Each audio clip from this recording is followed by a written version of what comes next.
Hello everybody, welcome back to another video. I'm hoping you guys are all having a fantastic day. So today's upload is going to a video about a possible or potential for a pretty large system that could be occurring this weekend. So today's Wednesday. This storm, as you can see, is shown right here on the GFS. This big storm right here. Now it will be affecting areas anywhere from across the Kansas, Missouri into the Ohio Valley up through the Northeast, and because of a extremely late and strong cold blast that will be occurring across the weekend, this country, during this weekend across the country. Flip those two things around. It will be actually, there will be potential for snow with this system, and it doesn't seem too significant, right? Not like 10 or 12 or a foot of snow, but several inches could fall in some locations. So we'll definitely talk about that. And if you guys like weather-related stuff, weather-related content, I do all sorts of these type of things, and I will be continuing to upload throughout the summer, into fall, and into winter. So just stay, if you like weather, stay on this channel. If you don't, perfectly fine. But let's get into this. So right now we're looking at the GFS Global Forecasting System. It's one of the many models used for forecasting. It's actually one of the better ones for long range, even though it has a pretty bad reputation among the weather community. It still does a relatively good job. And if you were to look at this model, you can see that right now there's really not much going on. We have a cold blast or really a chill across the northeastern United States, but there really is warm temperatures across the rest of the west and into the south.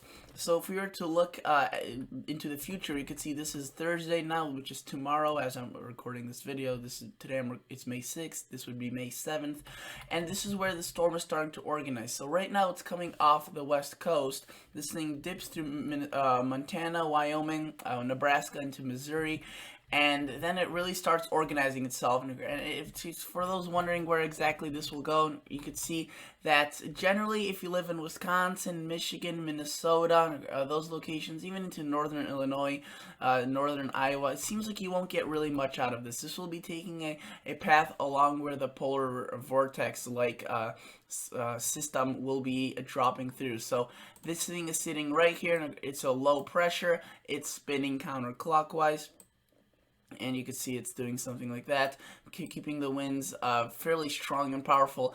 But this storm, it would normally maybe take a path up north, maybe just different than it will be taking without this thing being present. This low pressure, this polar vortex. Instead, this thing originates right here and takes a track down to the south and moves up the northeast coast. So if you were to look at this in motion, you could see what I'm talking about. You could see that this storm really just drops on from Iowa, Nebraska. This is mainly rain at this point, right? Probably even some severe weather across Oklahoma, Arkansas.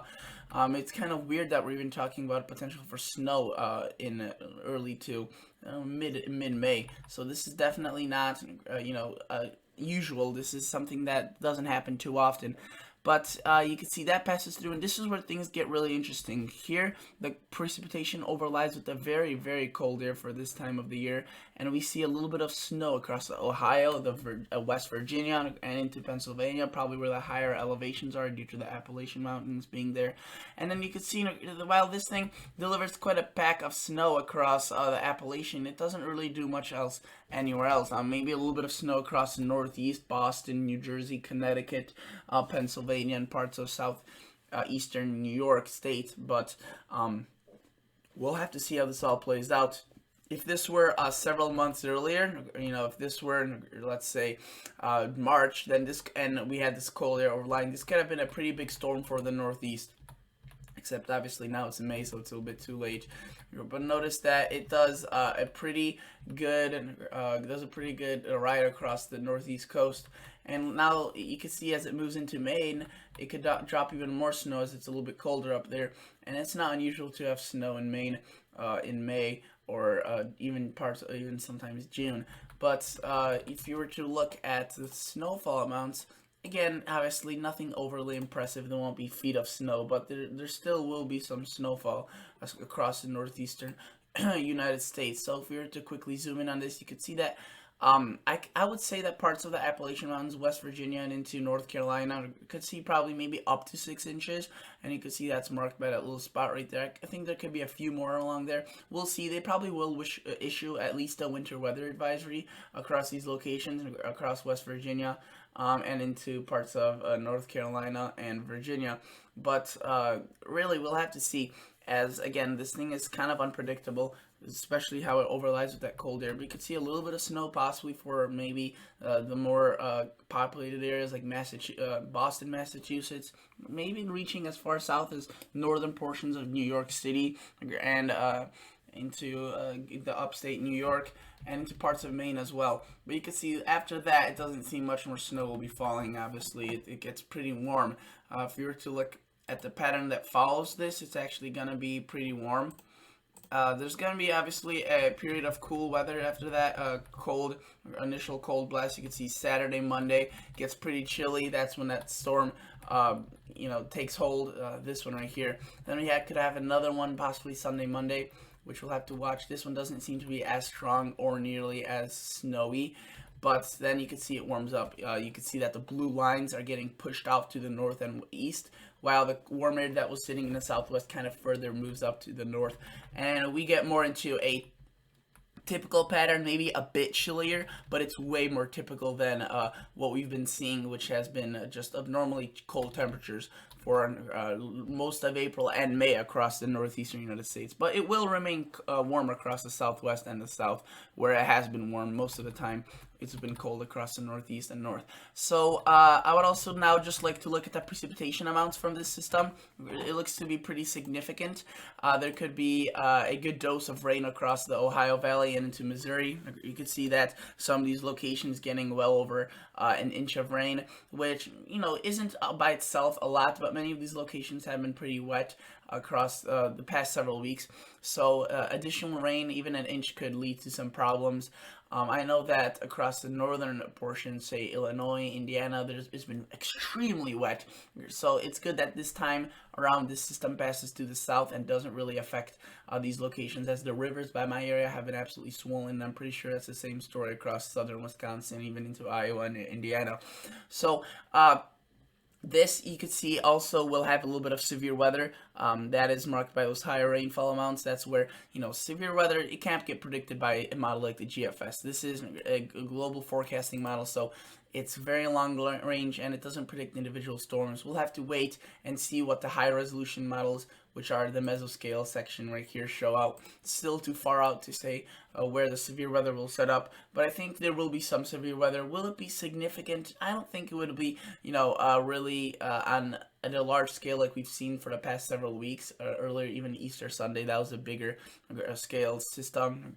This time around, it seems more like it will be, with the cold air, with snowy potential rather than severe weather. But again, regardless of the severe weather potential, the potential is always there for some severe weather, and that could always lead to unpleasant conditions. So that's definitely not something you would want to encounter. So just be prepared in case across the south there's some severe weather does pop up.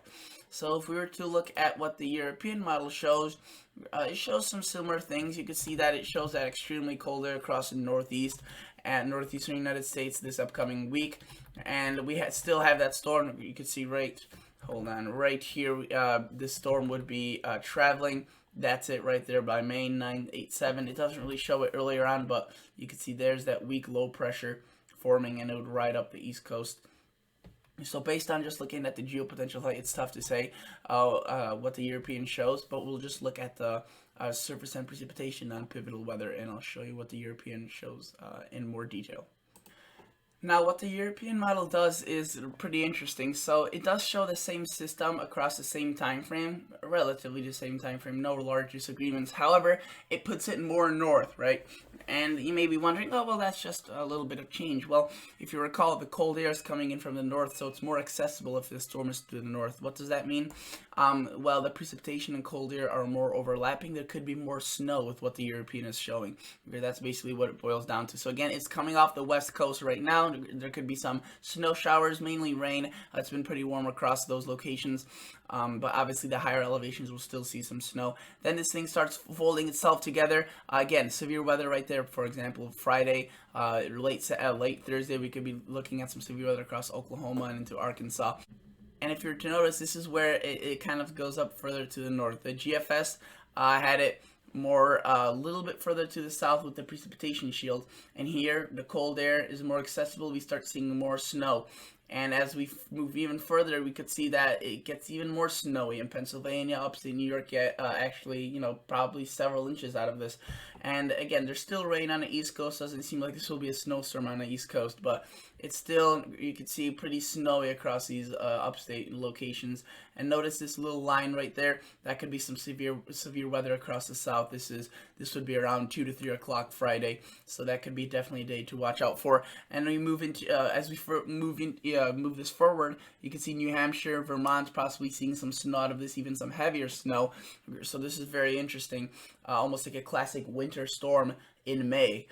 So yeah, very interesting, and it just goes to show you how cold it's been. And this thing really just intensifies. 987. This could be a really powerful storm for parts of Maine. Very snowy. You could drop possibly up to a foot of snow with this, the European model, and you can see that then it finally moves out. And that would be very, very interesting to see how that all works out. Again, the European has a slightly different scenario, as you've seen. So now let's look at the total snowfall accumulations, as that will definitely be something noteworthy, more noteworthy than what the GFS has been showing. You can see it shows pretty significant amounts across Pennsylvania and upstate New York. Nothing out of just extraordinary amounts, not a foot or 2 feet of snow, but easily in the 3 to 5 inch range. Some pockets of up to 7 to 8 inches. This shows. And then, again, you can see the Appalachian also seeing 3 to 4 or 5 inches. But as we move into Maine, we see well over a foot of snow. In fact, some locations seeing up to 20 inches, according to the European model, which may be a bit overdone. We'll have to see. But with these spring storms, really almost summer storms, I mean, it's tough to say this. There's just, there's a lot of moisture with these systems. So since the Gulf of Mexico is just wide open, it's basically summer. It's May. And whenever it does snow, it's going to snow heavily. So you could see 14, 15 inches probably being pretty widespread. So this is definitely something that we'll have to keep an eye on for. Again, Maine, New Hampshire, this isn't, say New York City or Boston, where huge population hubs are, but it's still going to be a shock for those people up there.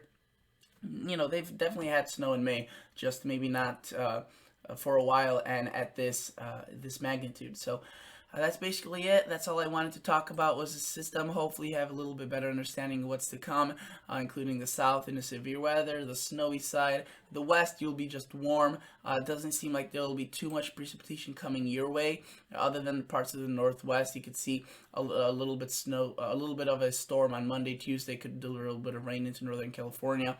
But very interesting weather, possibly, especially with this upcoming storm across the Northeast.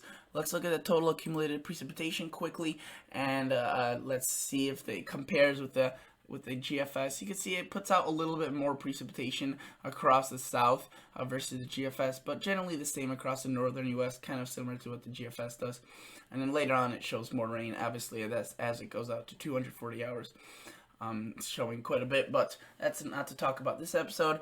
So again, consider liking, consider subscribing. Hopefully you guys enjoyed. Hopefully you learned something about the weather forecast, and keep you all guys updated. So thank you for watching. See ya.